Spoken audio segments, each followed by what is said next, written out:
기도하옵나이다. 아멘. 오늘의 성경 말씀입니다. 갈라디아서 1장.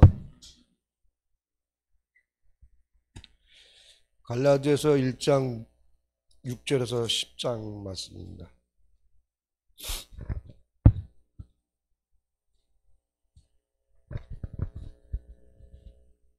다 같이 봉독하겠습니다.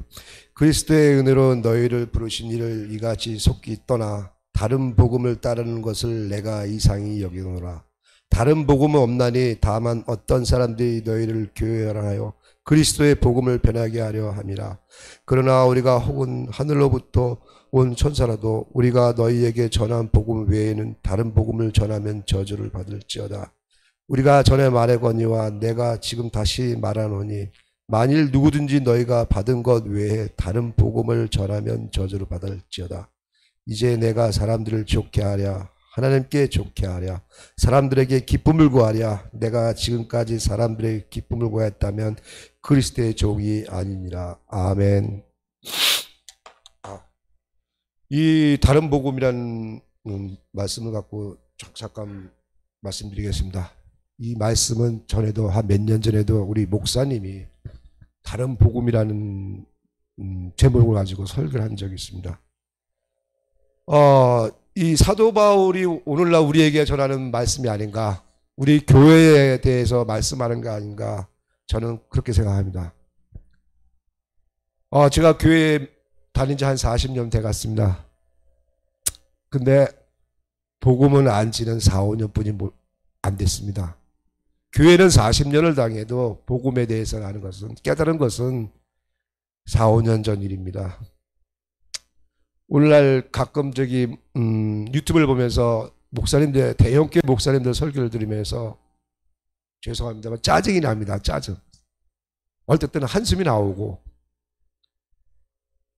오늘날 사도 바울이 복음을 전하는 거하고 요즘 교회에서 복음을 전하는 거하고 여러분들 한번 비교를 해봤으면 좋겠습니다.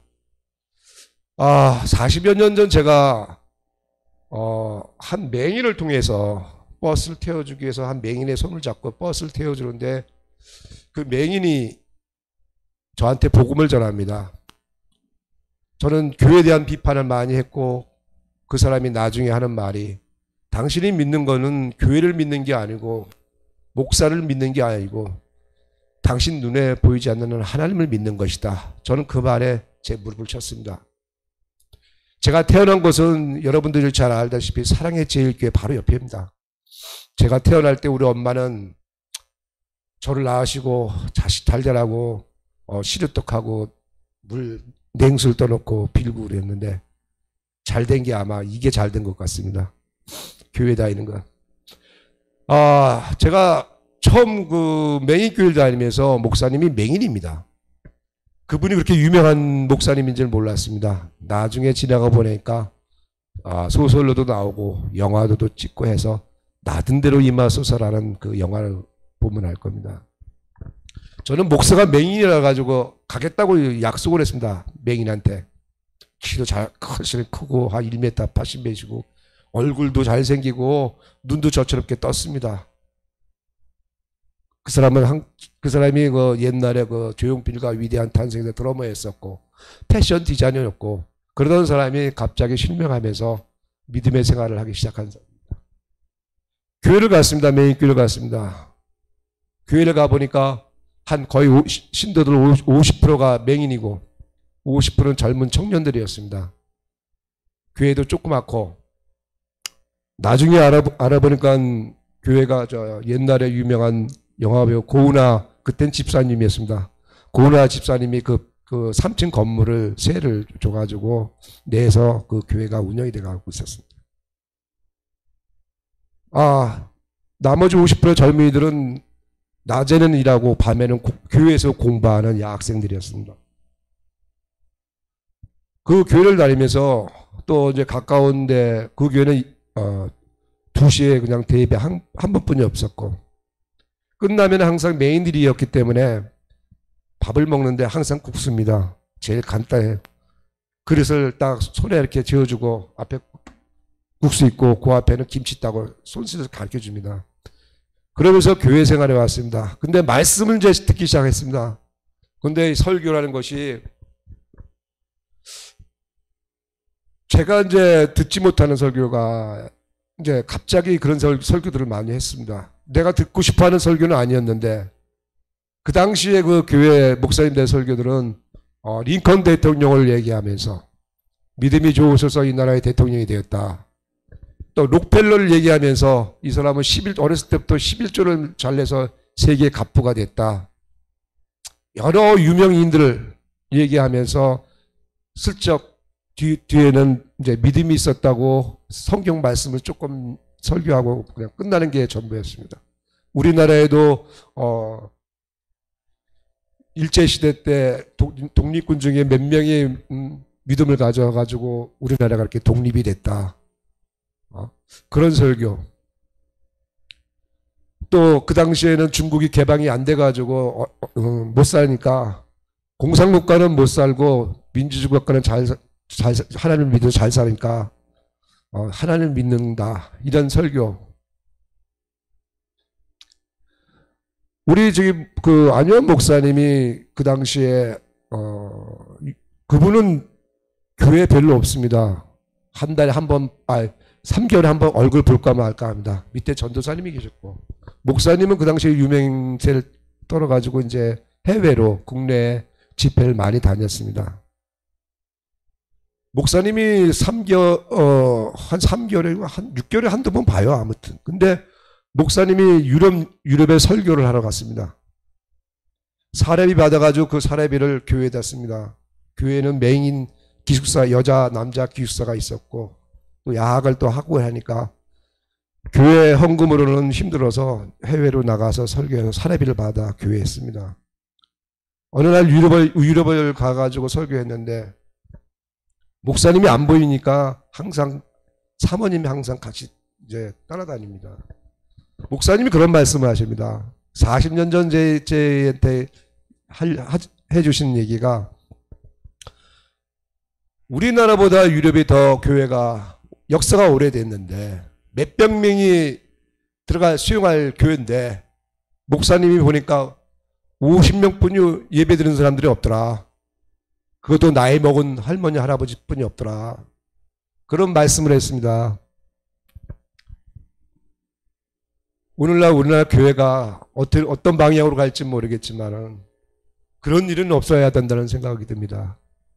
목사님의 설교는 항상 희망을 주는 설교를 많이 했습니다.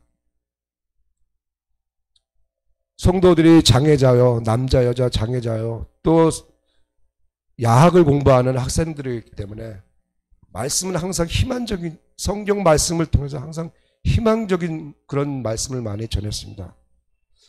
목사님이 해외 나가 계시면 또 한 분 전도사님이 계셨는데 젊은 전도사님이었는데 이분은 설교가 거의 이제 우리가 하나님 말씀을 잘 듣고 거룩해야 된다. 성화돼야 된다. 그런 말씀을 많이 하셨어요. 하나님의 말씀을 잘 듣고 잘 깨닫고 해서 말씀에 순종해가지고 우리 몸이 성화돼야 된다. 어느 날 그분이 한 모임을 저한테 오라 그래가지고 갔습니다. 그때 당시 이제 컴퓨터가 이제 처음 도입이 돼가지고 컴퓨터가 나올 때였는데 그분 모임을 한번 갔더니 앞으로 일어날 일에 대해서 얘기하면서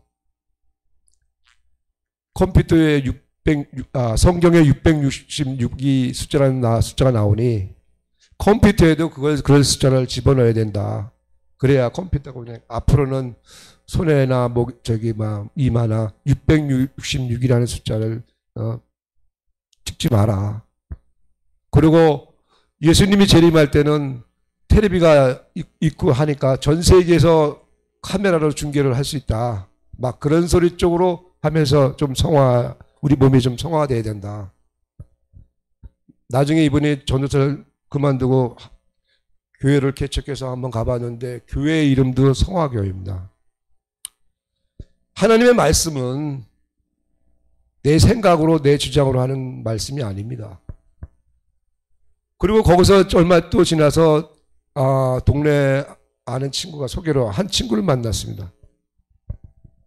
근데 요즘 제가 가끔 잊을만 하면 나오는 인물이 텔레비에 자꾸 나옵니다. 그분과도 악수도 했습니다. 내 아는 지인이 나보고 JMS를 한번 가보자. 거기가 이단이라고 하는데 한번 가보자. 한번 그럼 거기 가려면 교리를 공부해야 된다. 그때 제가 남대문에 처음 장사할 때였습니다. 한번 장사 실패하고 처음 장사할 때 그럼 한번 보자. JMS가 뭔지 한번 보자. 여러분도 알다시피 먼저도 목사님이 설교했듯이 엘리트들만 몰려 있다. 한번 이제 교리를 공부를 했습니다. 근데 제가 가게가 남대문이었기 때문에 바로 건너편에 북창동에 DHL이라는 회사가 있습니다. 택배회사 DHL. 거기 여자분. 또 남대문 옆에 보면은 농협은행이 있습니다. 그 농협에 근무하는 분. 그 위에 힐튼 호텔이 있습니다.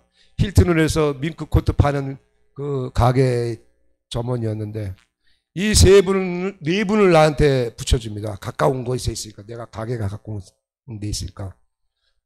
어느 때는 중국 음식점 가서 설교 끝나고 음식을 먹고 어느 때는 힐튼 호텔 가서 교리 공부하고 그래가지고 6주인가 왔는데 마지막 주에는 이제 농협에 있는 여직원 그 집을 갔습니다. 신촌이었어요. 근데 전 거기서 예수님을 봤습니다. 옛날에 하도 쳐다봐도 예수님이 액자에 딱 있는데 그림이 있는데 검은색 흰색 점 이렇게 있는데 안 보였는데 저 예수님 얼굴이야 그러는데 안 보였는데 그날만큼은 예수님이 뚜렷하게 얼굴이 보이더라고요.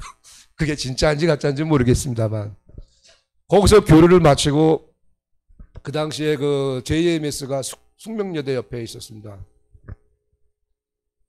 그 교회를 갔더니 분위기가 벌써 틀려요.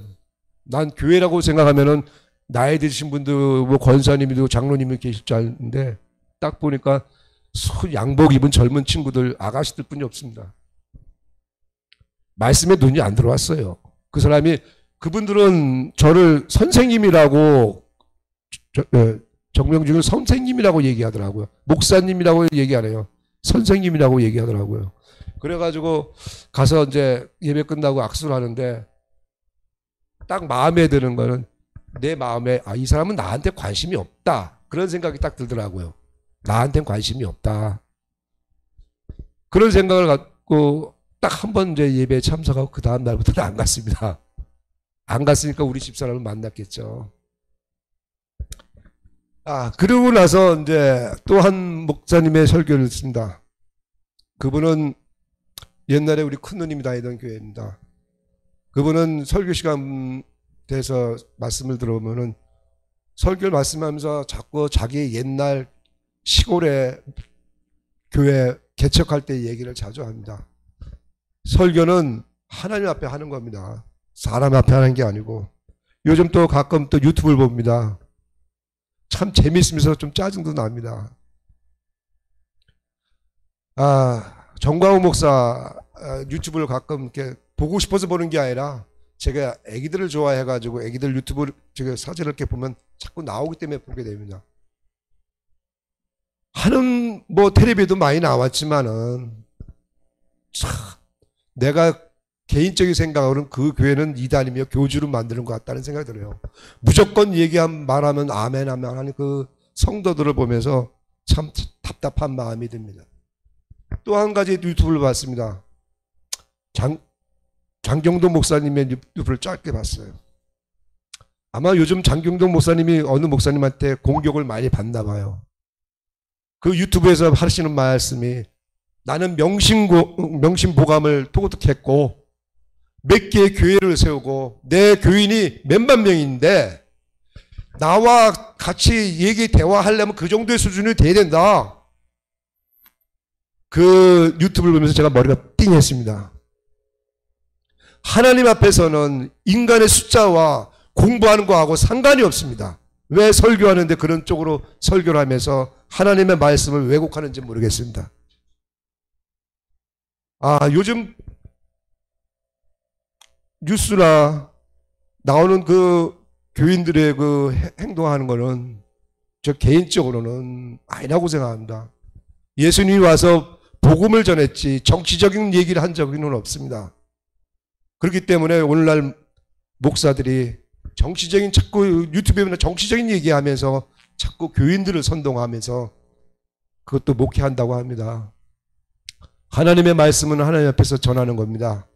사람에게 전하는 게 아니라 하나님이 보시는 앞에서 사람에게 전합니다. 복음이라는 게 하나님의 시각과 내 시각이 틀리다는 게 복음입니다. 내 생각과 하나님 생각이 완전히 틀리다는 게 하나님의 말씀입니다. 그거를 모르고 사람들을 기뻐하게 하기 위해서 세상적인 얘기를 꺼내가면서 하나님의 말씀을 슬쩍 붙이면서 그걸 믿음이라고 얘기를 합니다. 아니요. 그런 복음을 들을 때마다 참 답답합니다. 그렇다고 내가 교회 성경에 대해서 공부한 것도 아니지만은 그렇다고 열심히 기도를 한 것도 아닙니다. 또 열심히 보는 것도 아닙니다. 복음은 틀립니다. 우리가 생각하는 하나님은 가끔 연예인들이 나와서 간증을 합니다. 그것도 보고 웃습니다. 저도 그런 경험을 했거든요. 저는 그 당시에 그게 다 하나님이 다라고 생각했습니다. 바늘구멍을 보고 하늘을 쳐다보십시오. 우리는 그렇게 쳐다보면서 그게 하나님이라고 생각합니다. 바늘구멍 안에 들어있는 하나님을 우리는 생각합니다. 아니요. 하나님은 전지전능하신 분이요. 온 세계에 계신 분이 하나님인데 내 자그마한 신앙 경험을 가지고 그걸 하나님이라고 주장하고 글로 몰아갑니다. 맞아요. 맞긴 맞아요. 그게 하나님의 전부가 아니란 얘기죠. 제가 3일을 금식한 적이 있어요. 하나님한테 믿음을 달라고. 근데 안 돼요. 내 생각대로 내 믿음대로 안 가게 되더라고요. 일주일을 금식했어요. 일주일 금식하니까 어떻게 되는지 아세요? 물만 먹고 하니까 일주일을 금식했어요. 하신 분들이 계실 거예요. 밑에 있는 게 입으로 나옵니다. 밑에 나갈 게 입으로 나와요. 그렇게 믿음을 달라고 해도 하나님 믿음 안 줬어요. 그 당시에 내가 보는 행동은 똑같았습니다. 일주일이나 지금이나 똑같습니다. 금식했을 때보다도. 오늘날 보면은 설교를 보면은 목사님들이 다른 복음을 가지고 교인들의 믿음을 심어주고 있습니다. 그 사람들은 그거를 아멘이라고 받아들여요. 다른 복음을 주는데도 그걸 아멘이라고 받아들이니 제가 보기엔 너무 답답합니다. 잘 한번 생각해 보십시오. 하나님은 나와 틀려요. 내 생각으로 내 경험으로 해서 하나님을 얘기하고 그걸 간증이라고 얘기하는 것 자체가 이건 아닌데 왜 그것만은 왜 그들은 분명히 간증을 합니다. 내가 몸이 아파서 이렇게 났고 내가 돈이 없어서 그러니까 열심히 기도하니까 물질적인 헌금도 주시고 돈이 많이 벌게 해주셔서 내가 얼마만큼 헌금한다고. 그걸 다 하나님이라고 생각합니다. 하나님은 보이지 않는 하나님이죠. 우리가 생각 못할 그런 하나님입니다. 인간적인 시각으로 우리는 기도를 합니다. 뭐가 힘들고 뭐가 달라고 아프다고. 하나님 그걸 모를까요? 창조주 하나님 그걸 모를까요? 다 알고 계십니다. 근데 우리는 그 시각으로만 기도하니 참 답답하더라고요. 저도 기도할 줄도 모릅니다. 얼마 전에도 제가 기도했죠. 세상적 가치를 두고 그걸 믿음이라고 얘기합니다. 세상이 뭡니까? 하나님과 대적하는 게 세상입니다. 세상 것을 대적하는 하나님인데 그걸 우리 그쪽에 그냥 무게를 두고 물질 주고 건강 주시고 해서 그것으로 그 믿음을 판단하고 그것을 믿음이라고 생각합니다. 멍하니 일하다 말고 멍하니 보다가 세상적 가치가 오늘날 믿음이었구나 하는 걸 깨달았습니다. 믿음이라는 것은 하나님으로부터 오는 것이지 내가 잘나서 공부해서 믿음이 생기는 건 아닙니다. 성령의 도움으로 인해서 복음을 알게 되고 복음을 깨닫는 거지 내가 열심히 성경 공부를 해서 깨닫는 것은 아닙니다. 좀 전에도 말씀드린 것처럼 오늘날 교회 목사님들이 전하는 복음, 하나님 앞에서 한번 해보라고 하십시오. 그런 복음의 메시지가 전해지는지, 세상적 가치 가지고 얘기하면서 그게 믿음이라고 성도들한테 믿음을 주입시키는 그런 목회자들이 있습니다. 하나님 앞에 기도합니다. 작은 교회일지라도, 볼품없는 믿음의 성도들일지라도 하나님은 이 교회를 이끌어 가실 것이며, 내가 나를 부를 때까지 하나님은 이끌어 가실 것이라고 믿습니다. 복음은 내가 죽어도 말씀은 살아 있습니다. 한 텔레비를 보니까 이런 말을 하더라고요. 사람은 죽어도 돈은 안 죽는다. 내가 죽어도 복음은 살아 역사합니다. 그 복음을 진짜 뜨겁게 사랑할 수 있는 성령의 도우심으로 그 복음을 깨달았으면 좋겠습니다. 요즘 며칠 저하고 카프라는 집사님이 있었습니다. 순복음교회, 여의도 순복음교회 한 10년을 다녔다고 합니다. 그분과 출퇴근하면서 그분과의 대화를 하다 보면, 믿음에 대해서 얘기하다 보면, 신앙적인 얘기를 하다 보면 말을 못하게 할 정도로 답답합니다. 제가 10년을, 요즘은 이제 제 근처에 있으니까 여의도까지 못 가고 보면 항상 헤매고 다녀요. 주일날마다 어느 교회를 갈까, 어느 또 교회를 갈까. 쉽게 해서 오늘 이 갈라디아서에서 말하는 사람을 좋게 하랴, 내 귀에 그냥 칭찬 듣는 그런 복음을 전하는 곳에 아마 가고 싶은가 봅니다. 정광훈 목사의 그 교회에서 보면은 웃고 떠들고, 목사가 하는 말에 막 웃고, 장경동 목사님 설교에도 막 웃고 떠들고 아멘 합니다.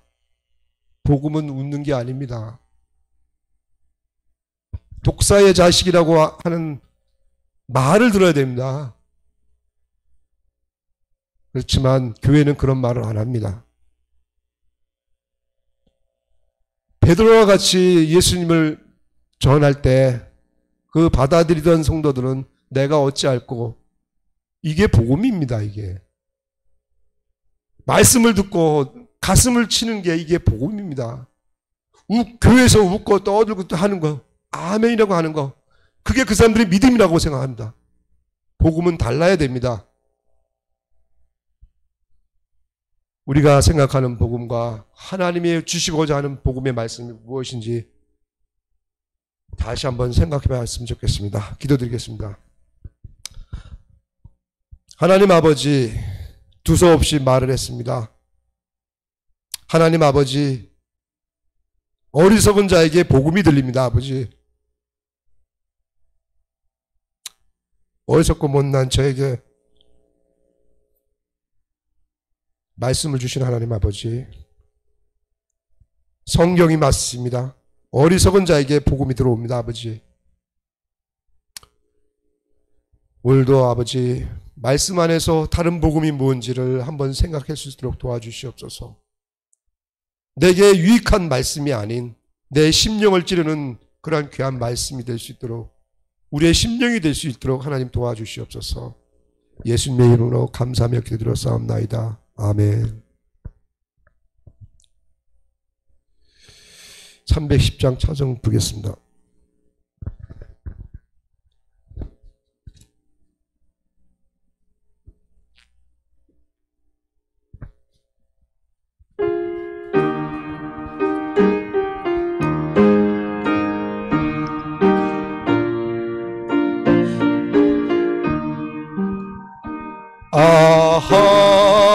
하나님의 은혜로 있을 데 없는 자, 왜 구속하여 주는지 난 알 수 없도다. 내가 믿고 또 의지함은 내 모든 영 형편하시는 주님 늘 보호해 주실 것을 나는 확실히 아네. 내게 굳세 믿음과 또 복음 주셔서 내 마음이 항상 편한지 난 알 수 없도다. 내가 믿고 또 의지하는 내 모든 형편하시는 주님 늘 보호해 주실 것을 나는 확실히 아네.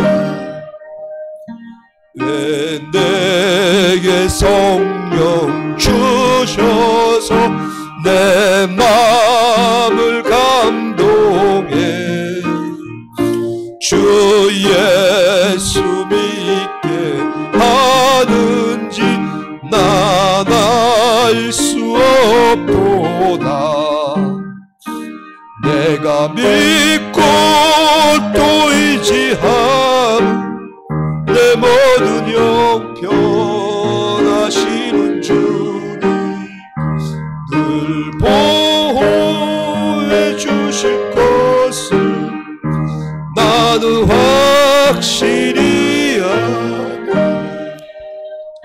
주 언제 강림하실지 혹 밤에 혹 낮에